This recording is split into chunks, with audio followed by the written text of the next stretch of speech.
President-elect Trump, what people on Delmarva are saying after an election some are calling shocking. Good evening.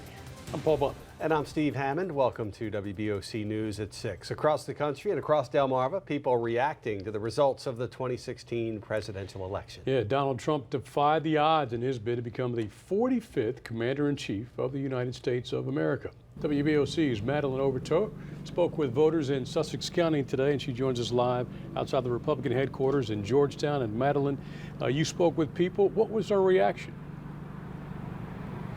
Paul, the results are clear as indicated by this cutout here at county headquarters, but how are people feeling? Many voters that we spoke with said that they were hopeful for a change, and while for some of them this wasn't the change they were wanting, they said they're optimistic for a better future.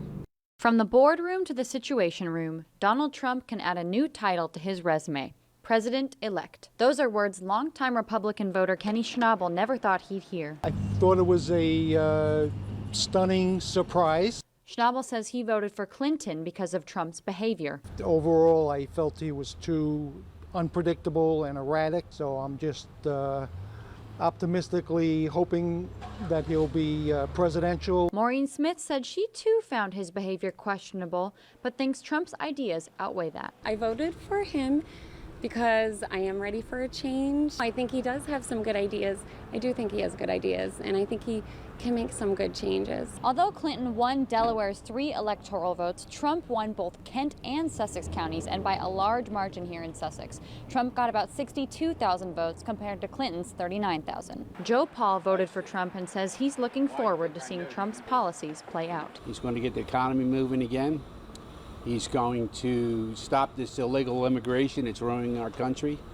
And he's going to repeal Obamacare, which is all the things I want him to do. Joyce Koneman says she's sorry that Trump won, but says now is the time to move forward. Well, I really don't understand how he won. Hope he rises to the occasion. After a close election, a divided country, and a divided Sussex County. Most of the people we spoke with said they think Trump won because he's so different, so anti-establishment, they said. But of course, come January 20th, he'll have to work with members of that establishment. Reporting live in Sussex County, I'm Madeline Overton for WBOC News, Georgetown. All right, Madeline, thanks. Now, lots of political figures are also talking about Trump's win today. Maryland Governor Larry Hogan, who said from the start he would not endorse Trump as a Republican candidate, released a statement today congratulating the president and vice president-elect and stressing the need for bipartisanship. Hogan said in part, quote, "As we move forward, I encourage both parties to leave behind the divisive politics that have marred this election season and our nation for far too long and focus on doing what's best for America." In the Electoral College vote, Hillary Clinton won Delaware, Maryland, and Virginia. Todd Carley is in the Newsplex with a county-by-county breakdown of the numbers and providing more detailed view of Delmarva voters' preferences. Yeah, Steve, those numbers don't really offer any real surprises, only reaffirming some dramatic Democratic differences. We'll start in Delaware, where Clinton did win with 63% of the vote. How did she do it there?